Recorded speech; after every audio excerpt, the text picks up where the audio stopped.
Every year, Joe Normal discards more than half a ton of rubbish. Everything from empty pizza boxes and eggshells to broken crockery and burnt toast. Worldwide, that's almost 1 billion tons of stinking trash every year. And somehow, all of it needs... It's 6 a.m. in the San Francisco Bay Area, and Mike Abbate and his refuse-wrangling colleague, John Fuston, are starting their weekly garbage collection round. For most of us, remembering to put out our bins for collection is the end of the story. But shoving out the rubbish is only the start of an extraordinary, epic journey. A few years ago, beefy bin men had to manhandle your rubbish onto the back of their lorry. These days, a robot arm takes the strain. One truck for recyclables, another for the truly trashy. Thanks to these robotic refuse collectors, Mike and John can empty 600 bins every trip. And once they're full of rubbish, the trucks head for a delightful spot known as the Davis Street Transfer Center. Lorries carrying waste for recycling deposit their load here. To you and me, it looks just like rubbish. But to the discerning eye, there's gold in them there hills. Each truckload is worth hundreds of dollars. But no one is going to pay for it in its present state.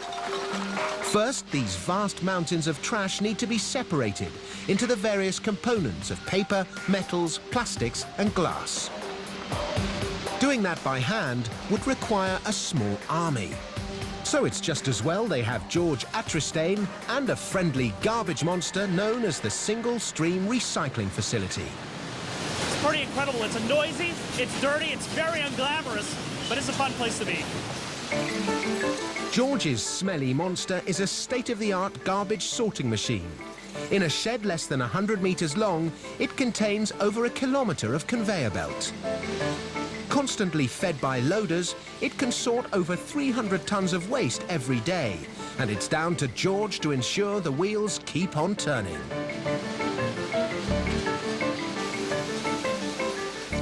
First, high-power fans blast a jet of air through the trash, suspending lighter paper, metal and plastic, leaving the heavier glass bottles to fall into a separate pile. Next, a steep conveyor bounces the garbage across a series of rubber wheels. This causes the light paper products to continue upwards, while heavier metals and plastics drop down onto yet another conveyor belt.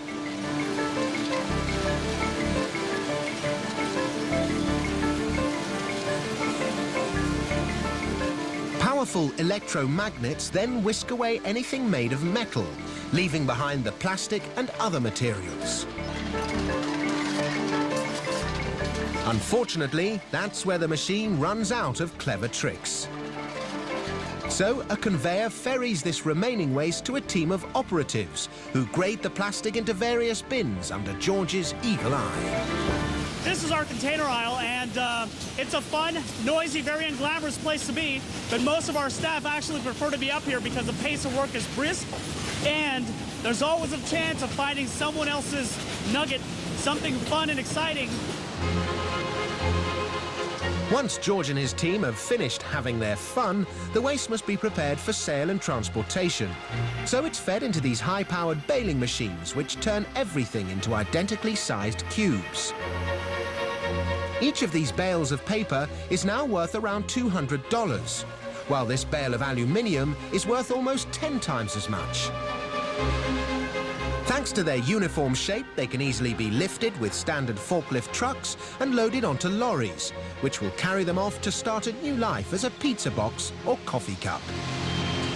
But of course, some rubbish is just rubbish. This stuff is no good to man or beast, so it's about to be sent down into a trashy hell. This is what George and his chums call the pit. It's huge, it's noisy, and it stinks. It's as deep as a 4-story house. It's the size of a football pitch. Every week, this monstrous cavern swallows up the waste from over 1 million people. The rubbish is heaped in at an extraordinary rate. But where does it go? Underneath the pit is a never-ending queue of massive 18-wheeler trucks, which park beneath an opening, allowing a combination of bulldozers and grabbers to set to work filling them up. No sooner has one truck been filled to the brim with stinking trash than another appears ready for loading. Each lorry carries 5 times as much garbage as a dump truck, and once they've accepted their load, they head like aging elephants for the burial ground.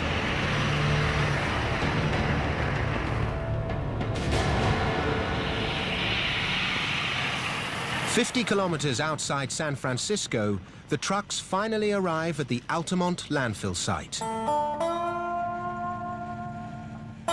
Right now, it's like the barren landscape of some cold, unfriendly planet. But today's landfill is tomorrow's golf course. Stuck underground in various bits of California sit 1.2 billion tons of waste. The massive basin currently being filled has been lined with clay and a huge impermeable membrane made from high-density polyethylene and geotextile.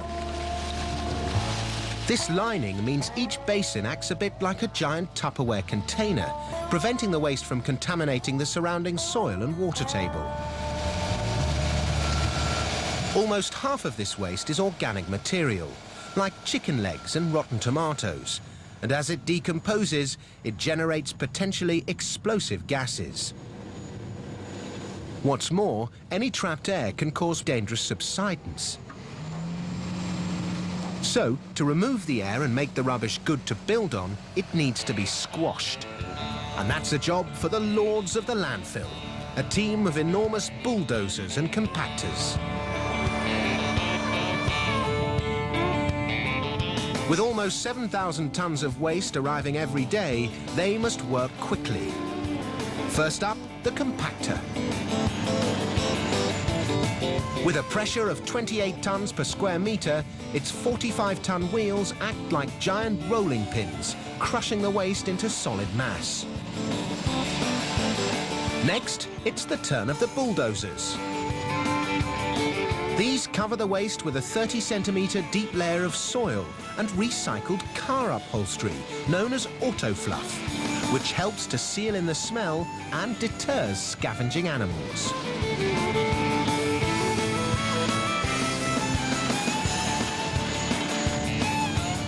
Finally, everything is covered with a permanent layer of soil.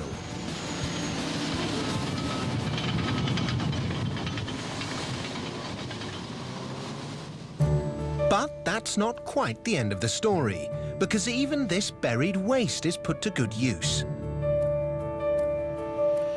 As the rubbish rots, it gives off valuable methane gas.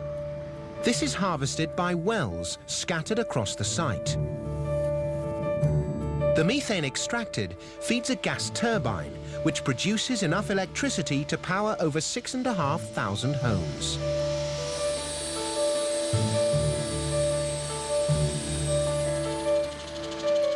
What's more, there's also a pilot scheme to turn some of the methane into liquid natural gas, which will eventually fuel the city's fleet of refuse trucks.